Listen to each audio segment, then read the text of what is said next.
નવસારી જિલ્લામાં જે પૂરની પરિસ્થિતિ સર્જાઈ હતી, જેમાં વાત કરવામાં આવે તો નવસારીના ચીખલી તાલુકાના હોંડ ગામમાં કાવેરી નદીના પૂરના ધસમસતા પાણીએ ભારે તારાજી સર્જી હતી. પૂરના પાણી એટલી ચઢાણ ઝડપે ગામમાં ઘૂસી આવ્યા હતા કે લોકોને સંભાળવાનો કે પોતાનો માલસામાન બચાવવાનો મોકો જ ન મળ્યો હતો.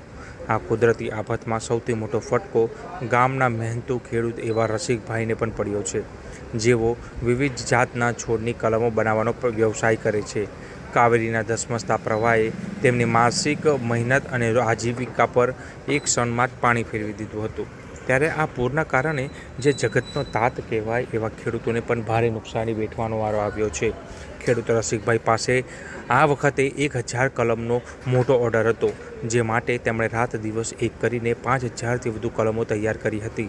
પરંતુ કાવેરી નદીના પૂરે એવો વિનાશ વેર્યો કે કલમો રોપેલી થેલીઓની માટી પાણીમાં ધોવાઈને વહી ગઈ અને માત્ર કલમની લાકડીઓ જ બાકી રહી ગઈ હતી. આ ભયાનક પૂરના કારણે રસિકભાઈએ અંદાજે 8 લાખ રૂપિયાથી વધુનું જંગી આર્થિક નુકસાન ભોગવવાનો વારો આવ્યો છે.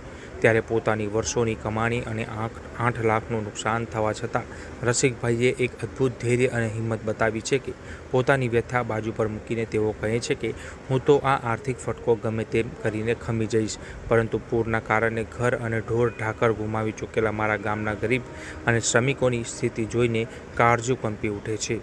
પૂરની આ વિકટ પરિસ્થિતિમાં પોતાનું નુકસાન ભૂલીને ગામના અન્ય પરિવારોની ચિંતા કરતા રસિકભાઈની માનવતાને સૌ કોઈ દિલથી જીતી લીધા છે.